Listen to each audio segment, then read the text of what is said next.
Haussiment se situe en plein milieu des plaines de Champagne, c'est-à-dire entre Troyes et Châlons-en-Champagne.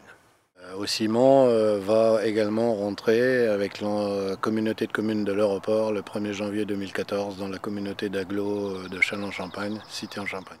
À Haussiment, le fleurissement est une vieille histoire puisque la première fois que la commune a concouru, ça doit être je crois en 1967. Et donc il y a 3 municipalités consécutives qui sont beaucoup consacrées au fleurissement et à l'amélioration du cadre de vie.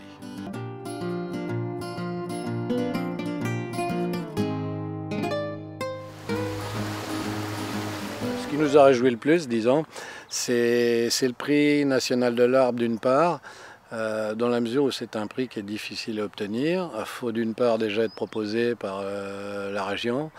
Et enfin, c'est entre 1 et 3 communes ou villes par an qui obtiennent ce prix. Donc l'année où nous l'avons obtenu en 2007, on était avec Le Touquet et Dinard, ce qui parfois nous donne certains complexes.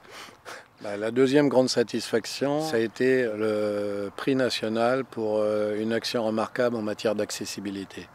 C'est-à-dire que pour ce jardin sensoriel, jardin du partage et de l'espérance, on a obtenu le label des 4 handicaps.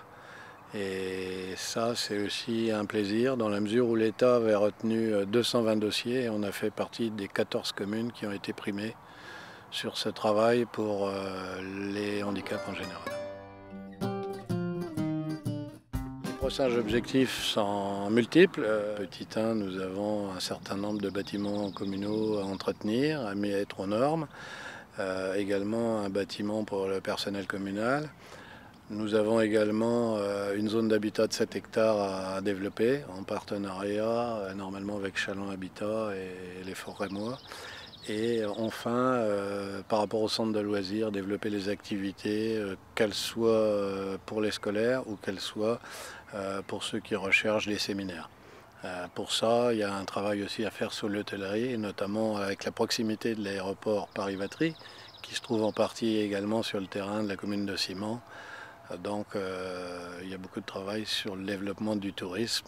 L'idée, c'est que si l'aéroport se développe, avoir de l'hôtellerie ici au milieu des jardins, c'est un point de départ pour aller dans les caves de Champagne, pour aller dans le Vieux-Troyes, pour aller à Châlons, à Reims.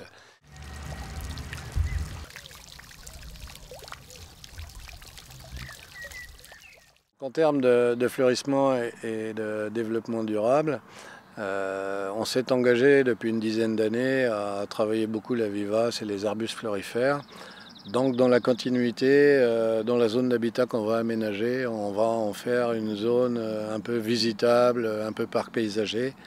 Ça, c'est la première partie. Et la deuxième partie, on travaille sur une réserve naturelle régionale et un conservatoire de plantes messicoles, suite au premier atlas de la biodiversité communale qui est en train de se réaliser en Champagne-Ardenne.